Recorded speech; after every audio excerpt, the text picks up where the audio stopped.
Okay, we're a few minutes past 1 o'clock, and I'd like to start this meeting to Grand Rounds.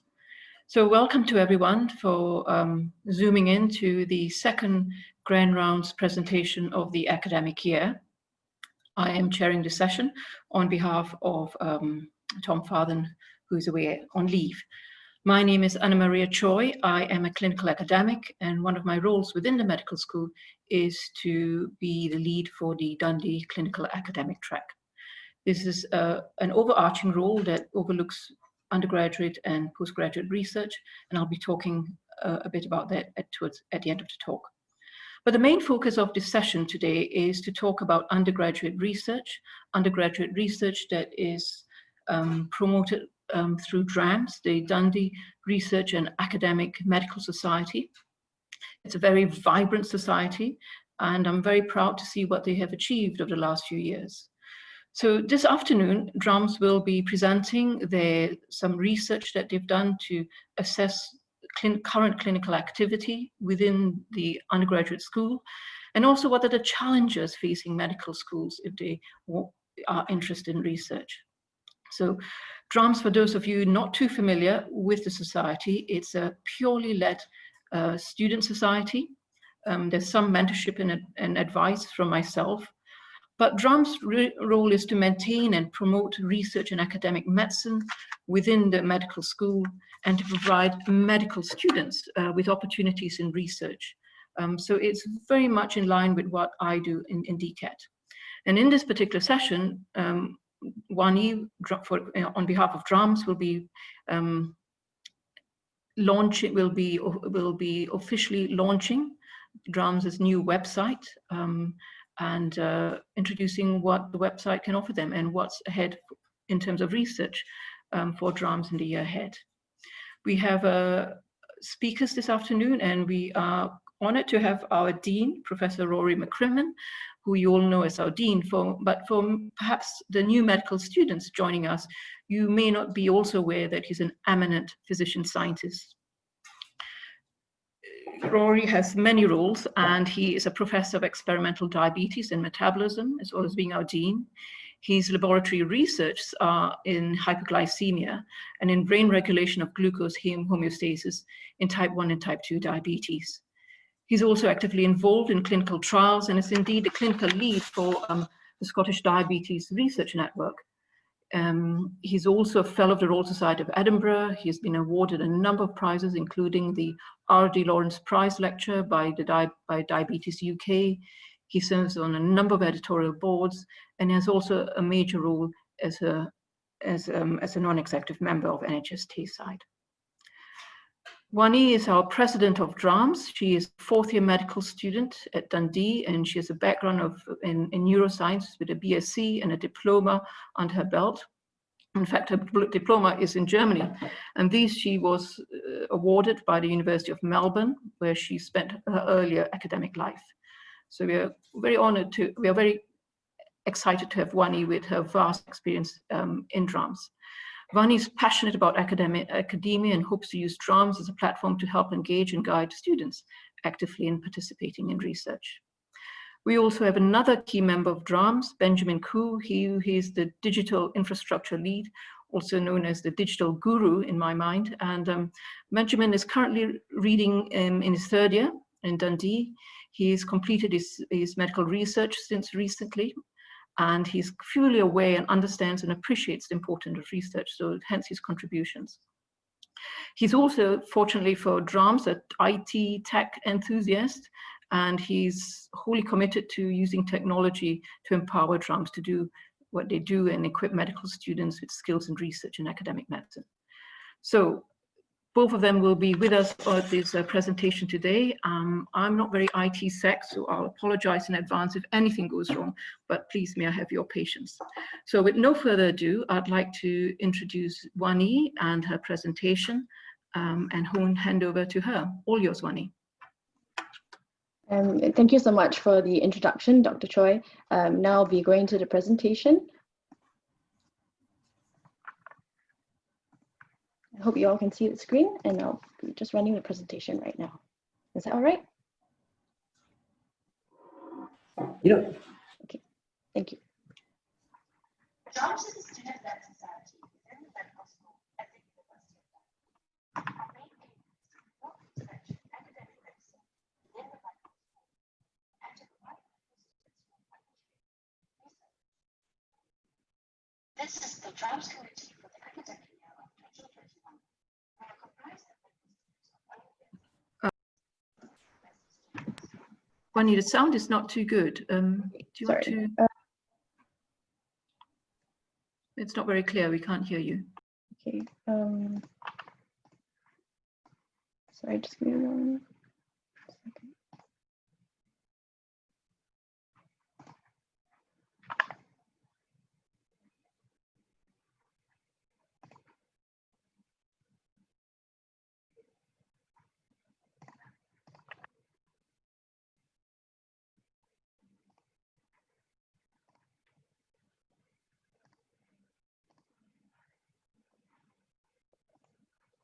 Just try to share that again.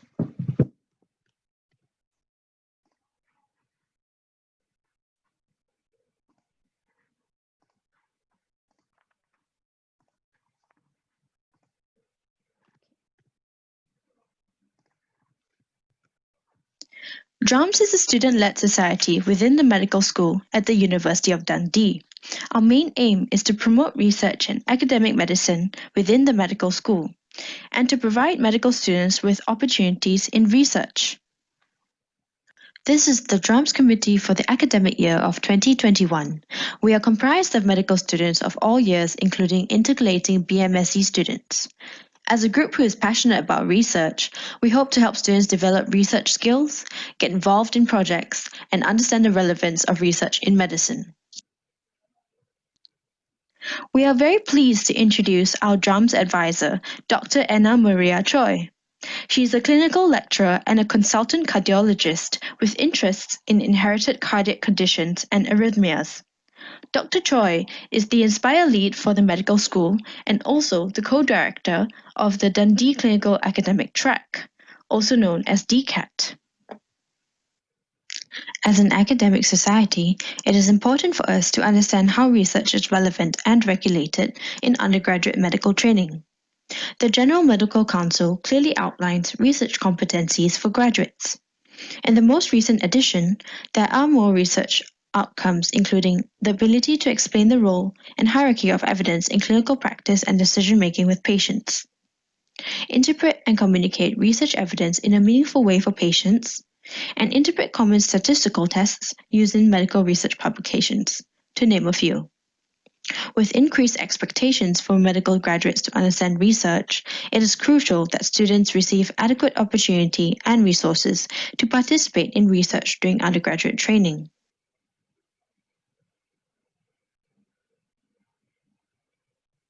To understand if our research activities are meeting the needs of students, we conducted a survey exploring current research activity of Dundee medical students of all years. By understanding the current landscape, we can fine-tune our research activities to help students achieve the relevant research competencies as outlined by the General Medical Council. We aim to explore the barriers and challenges in research during undergraduate medical training and aim to gauge current research activity of medical students. We disseminated an anonymous survey via the University of Dundee Medical School to all medical students of years 1 to 5, including any intercalating BMSc students. The survey was open from the 20th of July to 9th of August for a period of 3 weeks. This pie chart shows the breakdown of our respondents according to year group this academic year. We received 118 responses, and half of the respondents have participated in a research project, and half have not. We looked at the research activity by year group and found that research activity increased as students progress through medical school. We also looked at the total number of project outcomes based on year group. Project outcomes include poster and podium presentations, publications, prizes and awards, and dissertations. Overall, in the group of students who had research experience, poster presentations were the most abundant across all year groups when comparing outcomes. It is also important to note that although some students are more junior in their medical training, such as the Year 2 group, they had dissertations indicating research experience prior to medical school. In the group of students who do not currently have any research experience, the main barriers to research activity include not knowing how to get started in research, lack of training in research skills, and lack of confidence in research skills. In the survey, the students have requested for us to provide a basic introduction to research, show them how to get involved, host online tutorials, provide them with research contacts, and more mentorship.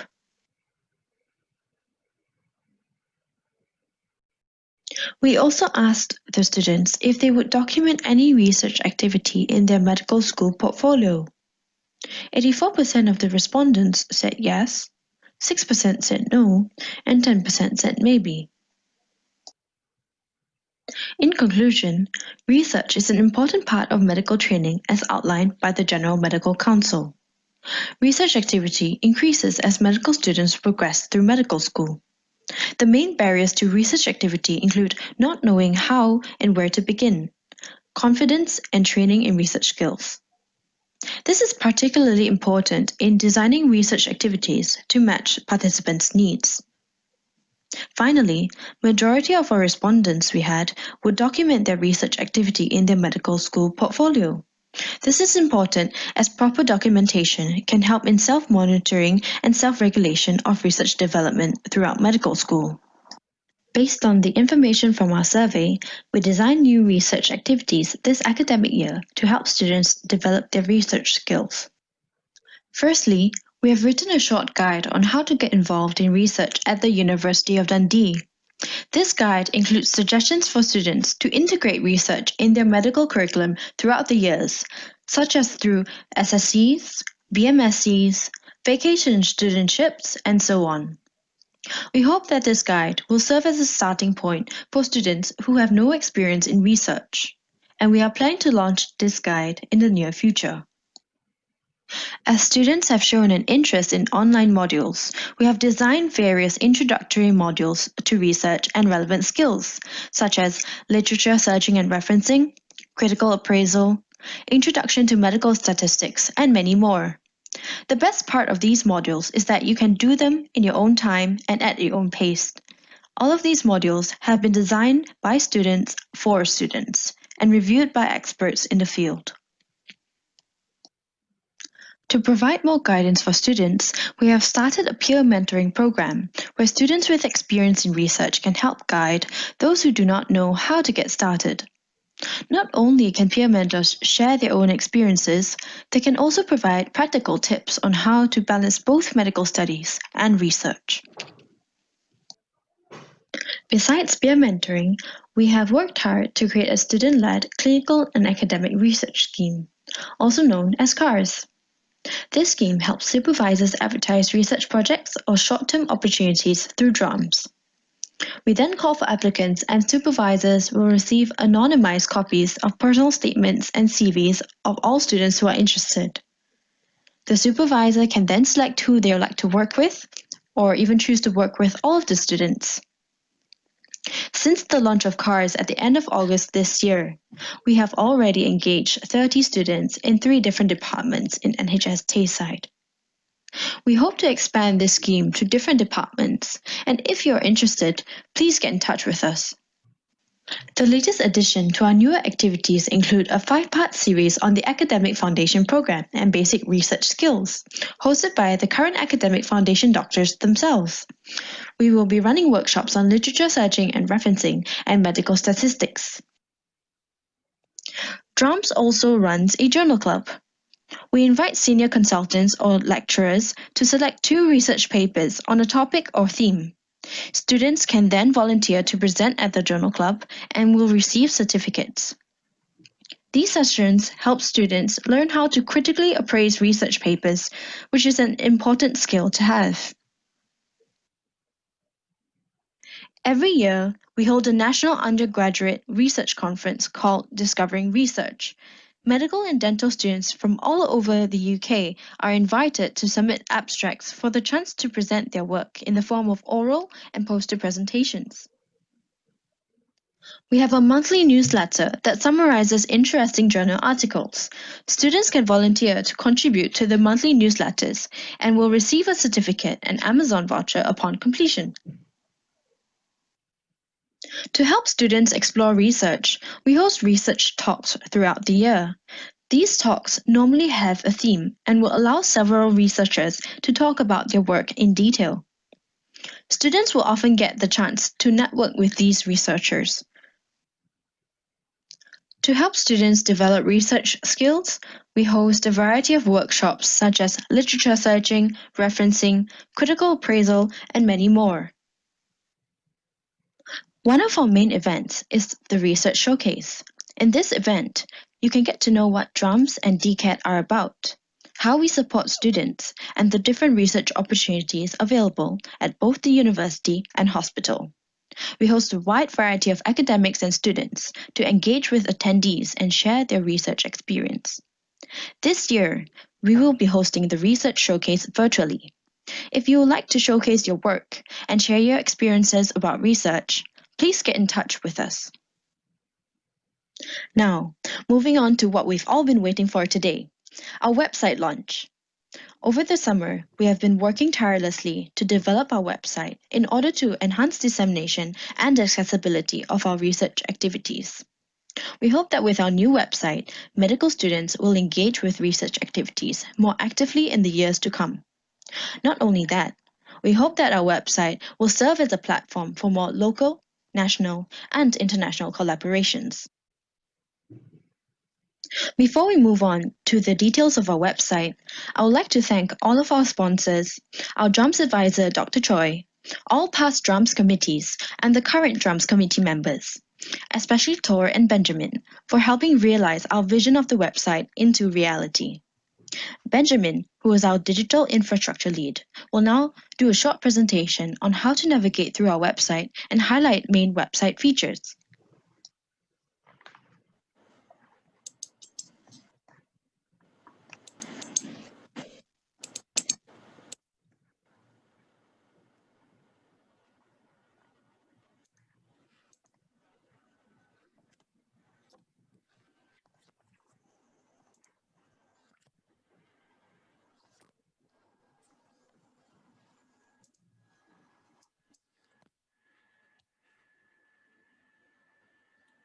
Sorry guys, just 2 seconds.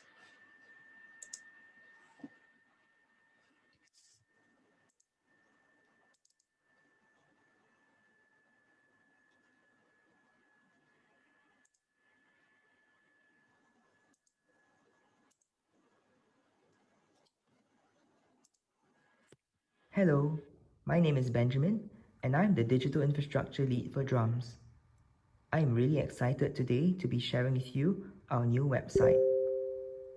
I'll be going through some of the features that we have implemented to make your experience to this website a more user-friendly and intuitive one. Let's get started. The link to our website is dandydrams.com. You are currently at the homepage of the website. As this website has many pages, we have this solid blue bar on the top called the menu bar. The menu bar provides access to different pages on the website. Drop-down bars like this offers quick selection of those fields and pages that will allow you to navigate quickly from page to page. Click on this logo here to return home at any time. Below here is an information bar which displays information where required. If you wish to close the bar, you may press the button here, the X button, on the right.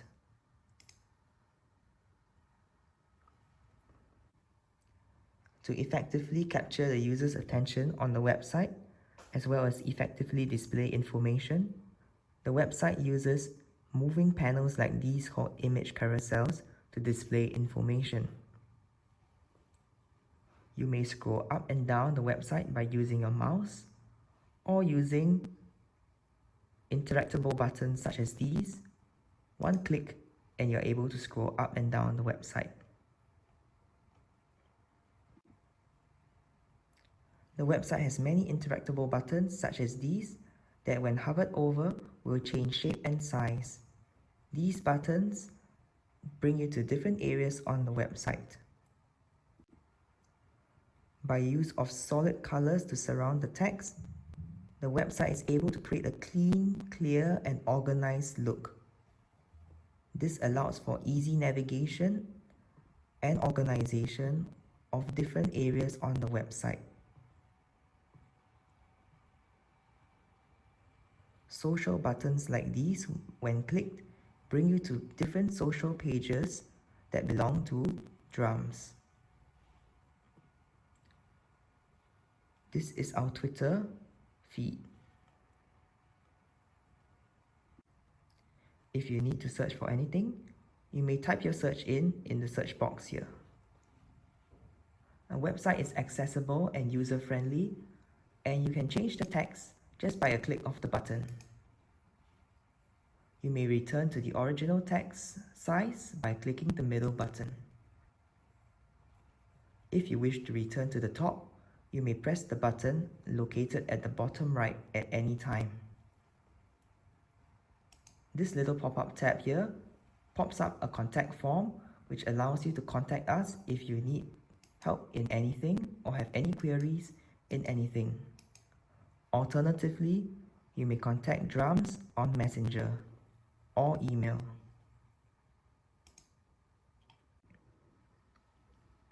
The uniformity in design can be seen in different pages of the website as well. Let's head to a different page on the website.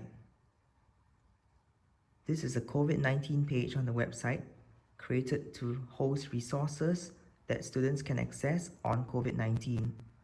As you can see, text is clear and large and easy to read. Icons give a sense of organization to the page. Buttons are interactive.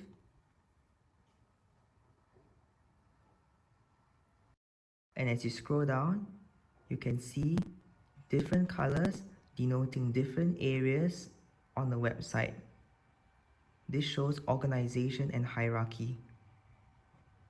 By clicking drop-down boxes like this, one can expand and condense information on the website.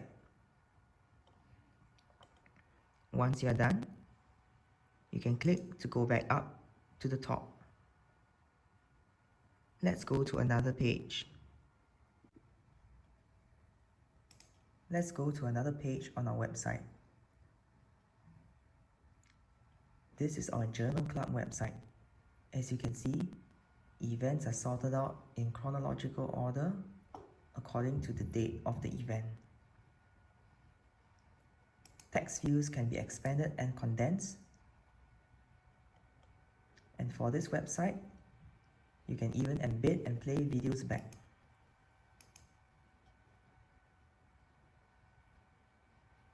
You can click to directly watch sessions on Microsoft Teams from the website.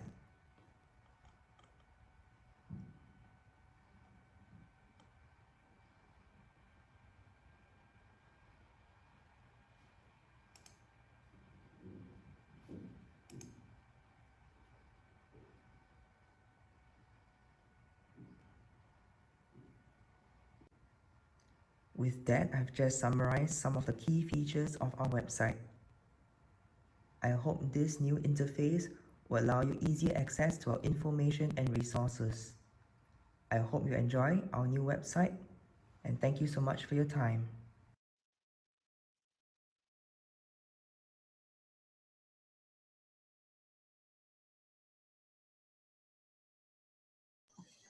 Thank you, Benjamin. That is fantastic, this demonstration.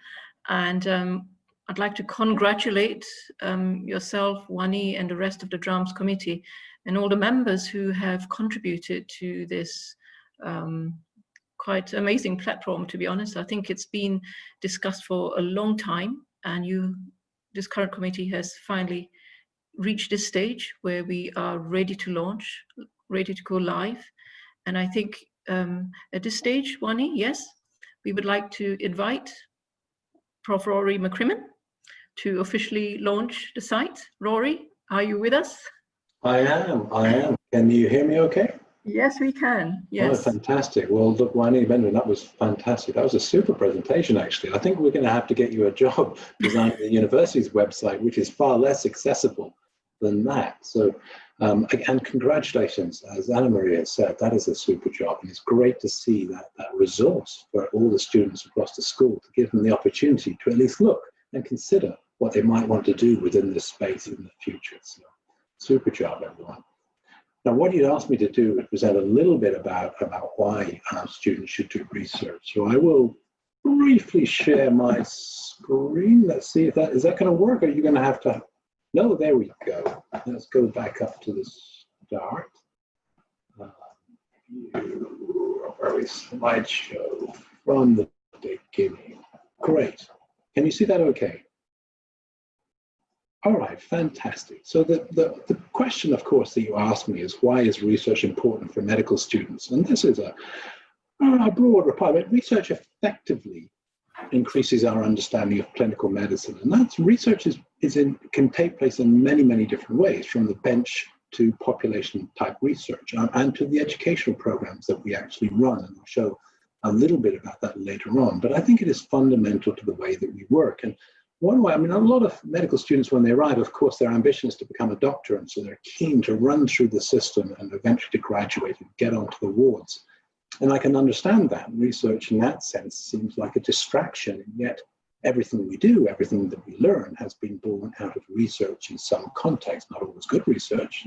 And there are challenges, and people obviously will question research, as you're seeing all the moment, around how we should respond to COVID. But it's important that we always ask those questions. I would also say that diagnosis in many ways is a form of research. When a patient comes in to see you in the clinic or on the ward, you take a history, you examine them, you create a provincial diagnosis of it, and that is, of course, a hypothesis. You have a differential diagnosis.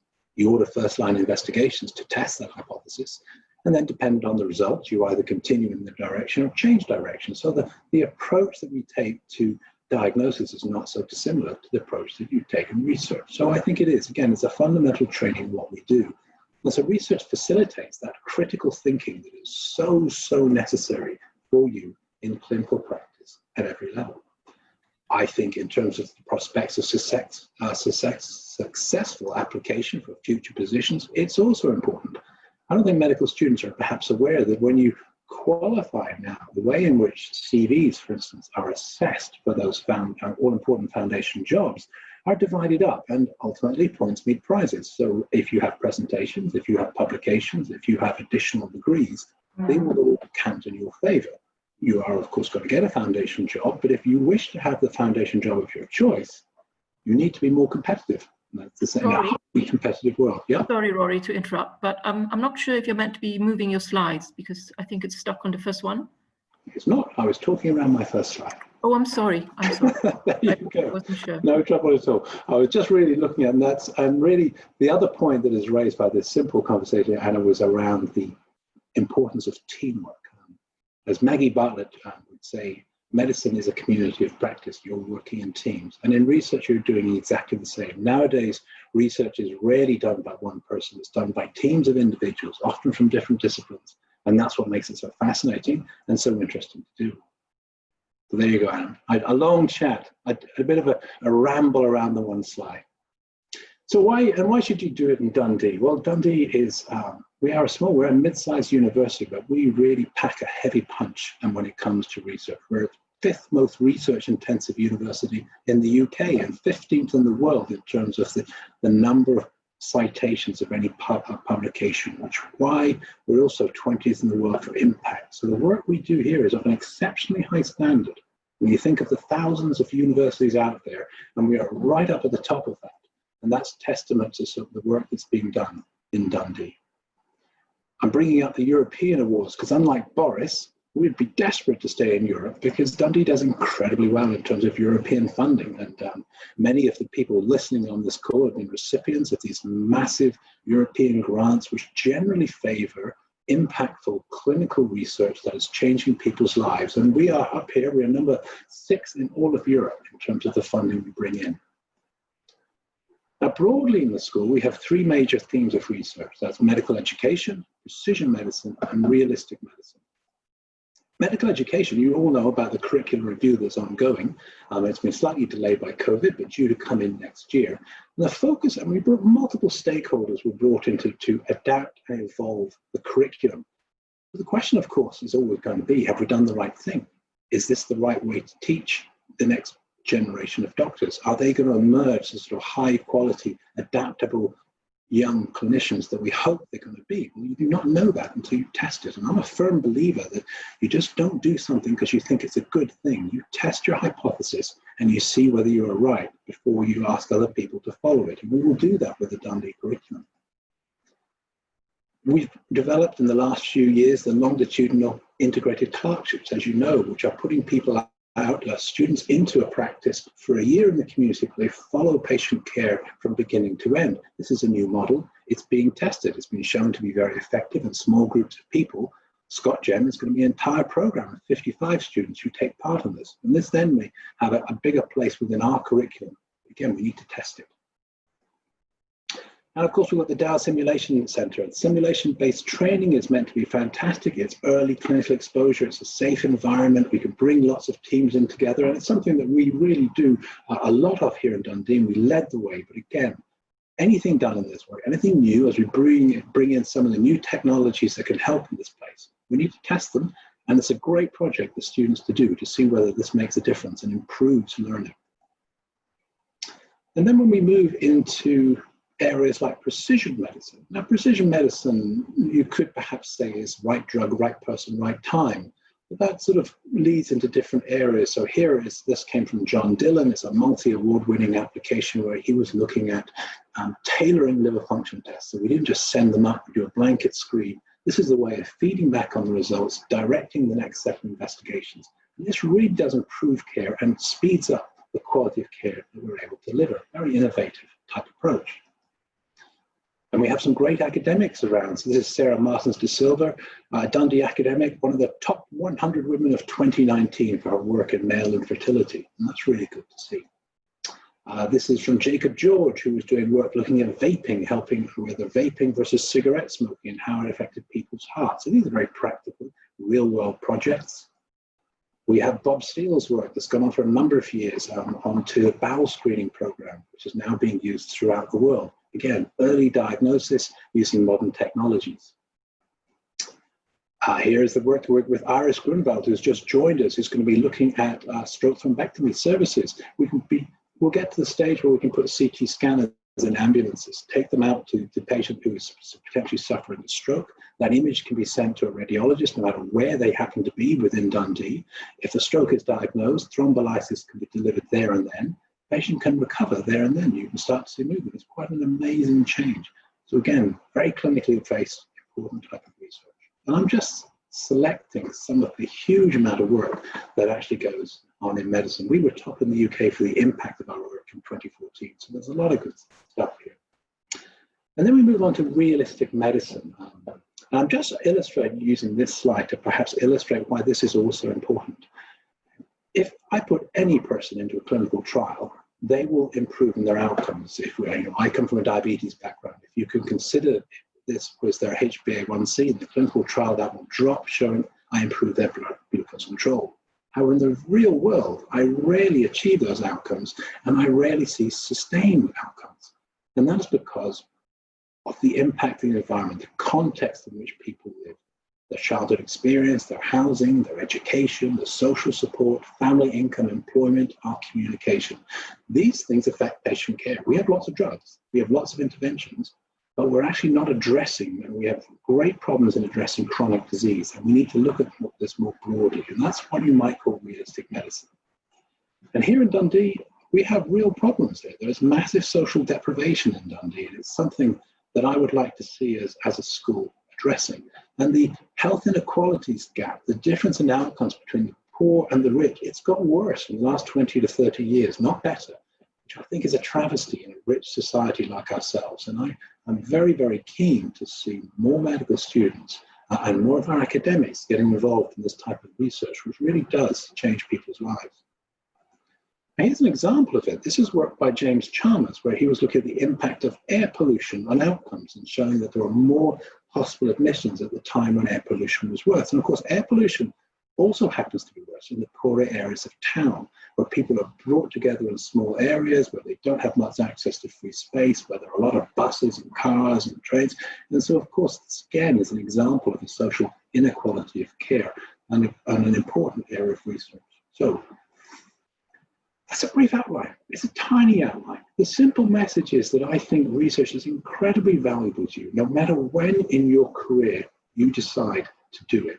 I think it helps in terms of developing those critical skills which are so important for a physician. And they're a part of expanding your mind and your experience beyond the fairly narrow confines of sort of biological paradigm which has driven medicine for a long time. We need to be looking outside of that. And what we need is those next generation of researchers who are going to come through, use the modern technologies, take these multidisciplinary approaches and really start to change people's lives.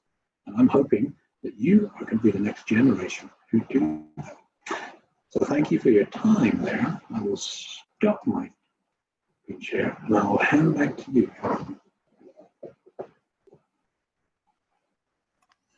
Thank you, Rory. That was a whirlwind tour of all the outstanding achievements of what we have in the medical school, and hopefully it will inspire the next generation behind them. Are there any questions at this point, either in the chat or does anyone want to put their hand up? Just let me know. I don't see anything there. But thank you for that. Wani, were we going to, is that? Yep. Yep, so I'd like to thank everyone for your kind attention. If anyone has any questions, you can just pop in the chat and we can continue answering them as we progress through this grand round session. If not, then Dr. Choi can continue your part. Okay, well, thank you for that. And thank you, Rory.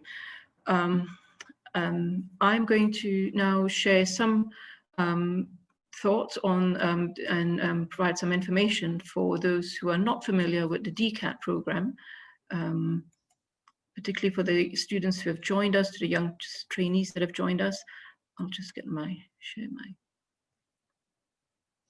So I'll see if this works.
Anna-Maria is not showing.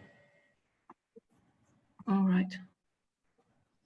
Sorry, is it not showing? Not from the very beginning? Mm-hmm. Yeah. Okay. Let me try this again, and please let me know if it does not work.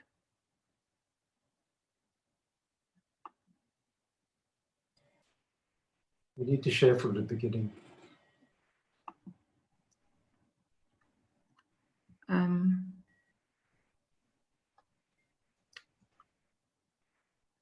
Sorry. Is it sharing? No.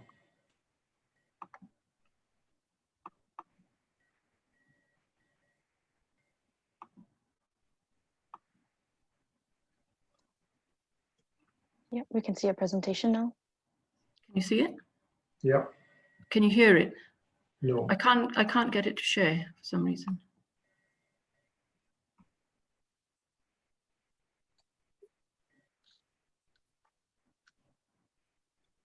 Can you hear this? No. So you have to exit share screen. And so just stop sharing. Yeah. And when you click share screen, click on your presentation, and at the bottom of there's a share computer sound. You can click that. Except when I open up my PowerPoint, it blocks the share screen. And we can see your presentation.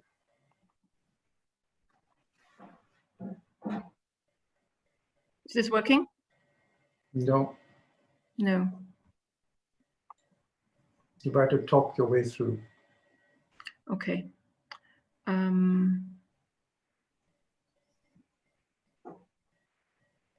Wani, do you have my talk there, or Ben? Did I send it? Yes, I do have your talk. Can you load it up? Okay. I'll share my screen.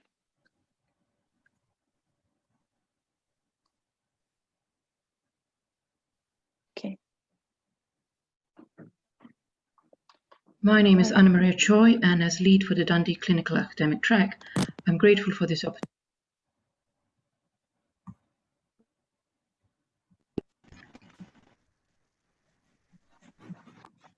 The training of clinical academics is a priority for the University of Dundee. Clinical academics provide the energy for change and drive for innovation within the medical profession. Clinical academics play a key role in translating novel advances into clinical practice. However, to become a successful academic requires sustained support, opportunities, and mentorship. Recognizing this, the DCAT program was developed specifically and aimed to nurture our young trainees to become the clinical academics of the future. DCAT provides a resource for undergraduate and postgraduate clinicians with an interest in clinical academic careers. Our aims are to coordinate research opportunities for medical students, to provide information and administrative support for research to junior doctors in training, to develop mentoring programs for health professionals during periods of research training, to facilitate administration and delivery of generic research competencies and skills, and for instance with DRAMS, to provide individualized advice during re-entry into clinical training following a period of out-of-program research, and last but not least, to maximize our links and work closely with NHS Education for Scotland, NES, and our NHS stakeholders in organising training and supporting academic training posts. Early exposure to research is an important way of encouraging medical students to develop their intellectual curiosity and for planting the seeds for an interest in research.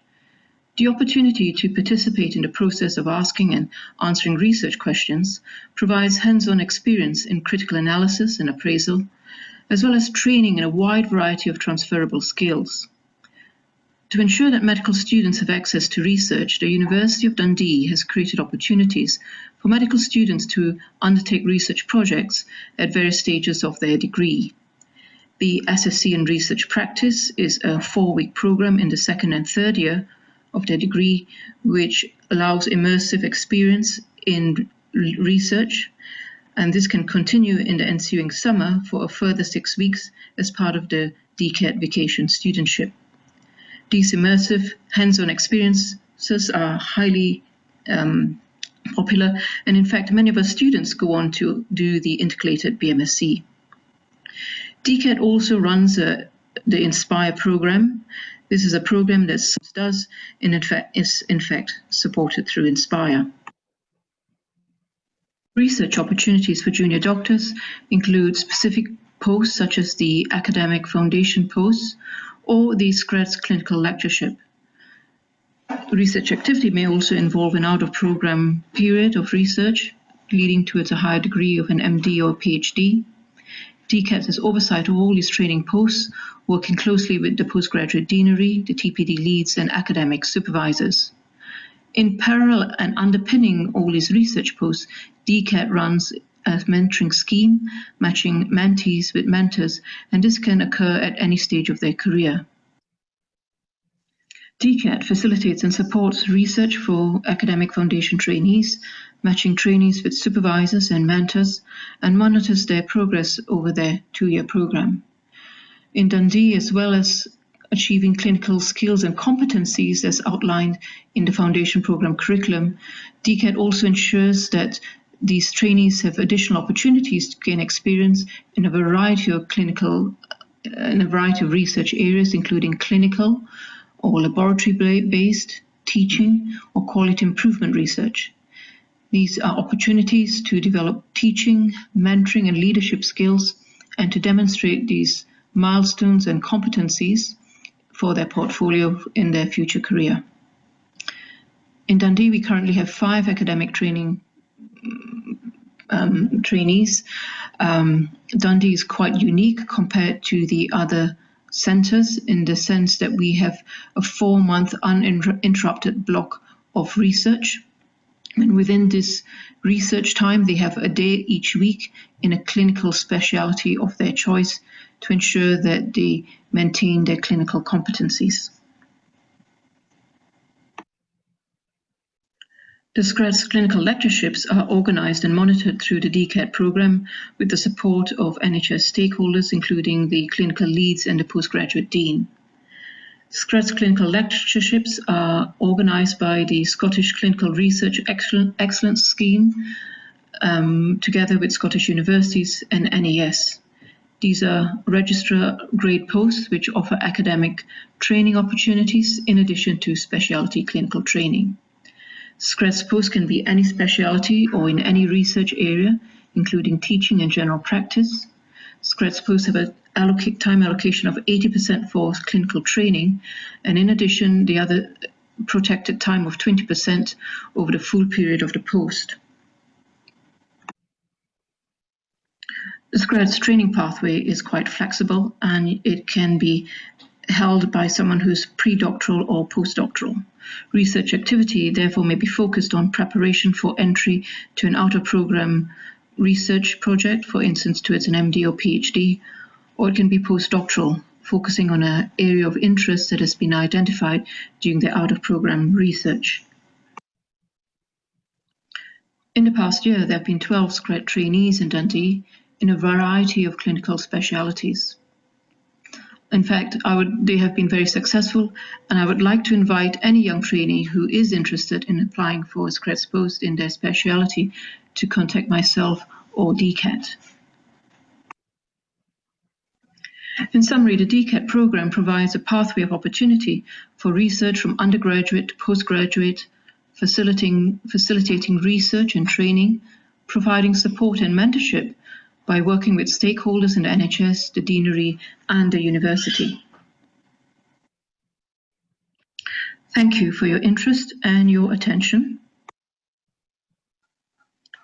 If you have any questions or comments, please do not hesitate to get in touch with me or DCAT at this email address. Thank you. Well, so at this stage, I'd like to see if there are any questions on the chat. But I have one question for Wani and Ben. And that question is, is there a way at present, are medical students able to upload their research, their academic research competencies or achievements on their student portfolio, or their mechanism for that? As far as I know, only 4th and 5th years have to have a formal portfolio, and we can upload it ourselves. First to third years can email it to the portfolio team. However, it's not strictly, monitored, and it hasn't been, I think, it hasn't been emphasized enough, I suppose, and there's no formal way of recording research activities. So there's no discrete folder or place where you can park these things, and it's not validated? Not at the moment. Okay. And I guess your modules will be providing certificates for those who have completed it? Yes. And there's a self-assessment at the end? Mm-hmm. Yep. Fantastic. Okay. Any other questions? And maybe I can ask the students also, the DRAMS, you know, the fourth year projects have now been. Rory has a question. Oh, sorry, Rory, I can't see. Go ahead. It's okay, Henry. It was actually to Wendy and Ben. This is the website. I think it's super, and it's a great means of bringing students in. But you mentioned the feedback from your survey, which I also found very interesting, was a lack of awareness and being unsure of how to approach doing research. So, is there anything the school can perhaps do to perhaps help in that, to highlight the work that is? I mean, I just flashed up a few of the broad spectrum of research that's happening in the school. And there's a lot of, as you know, a lot of investigators, both with ourselves and life sciences and other schools doing research. Can we do something in that space to help? Yes, definitely. So a lot of students have trouble contacting principals and investigators, and are not sure who is actually welcoming students to join and help with their projects. So having a list of contacts, for example, or ongoing research availabilities, that will be very, very helpful for students. And DRAMS helps to facilitate that as well. I can't see the chat because I'm not a host for this, so I can't see if people are putting their hands up. So maybe I could add on to what I think Rory raised an important point. I think so. Is there a database of what PIs are doing and those that are welcoming students? Because I think, as Rory mentioned earlier, our website clearly needs to be improved, and it's not user-friendly to students, for example. I think we need to do something about it. I think, Rory, are there efforts made in that direction? Well, Jim, the website review is actually happening in the next few weeks. Medicine is next on the list. They've been going through every school in turn. So I'll volunteer you for that then, just to get you forward. What we will do is we'll get people from each aspect of the school, because I agree with you, it has to be open, it has to be evident. Now, we don't have a specific one that says that students are welcome. So that's something we should bring into the conversation as well. Can I ask a question? I suppose, trying to find out if someone has research aptitude, I think that comes at a medical student level. Are there very clear guidance for students from student onwards to clinical academic track and so forth, Are they there? I don't think there is a clear guidance on, outlining which research skills are important for students to develop at the moment. And I hope DRAMS can work in the next few months to provide skills that students can work on, and also how exactly to get involved. Yeah, I think so. I think what you've done is absolutely fantastic. It's a beginning. It's a platform to at least get involved in research. Well done again. I enjoyed that very much.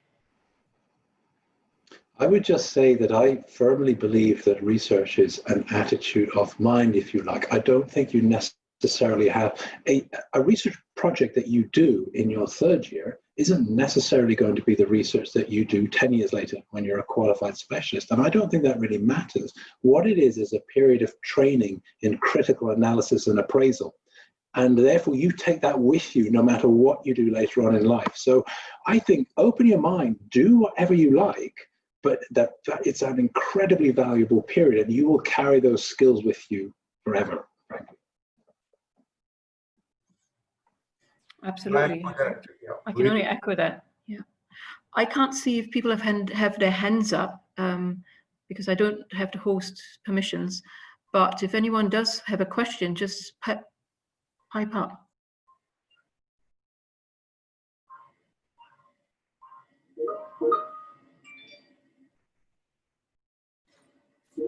I've got to go now. It's 2 o'clock, so there you go. Otherwise, thank you very much, and thank you to all our speakers, and congratulations again to DRAMS. Thank you, everyone, and bye. Bye, everyone. Bye.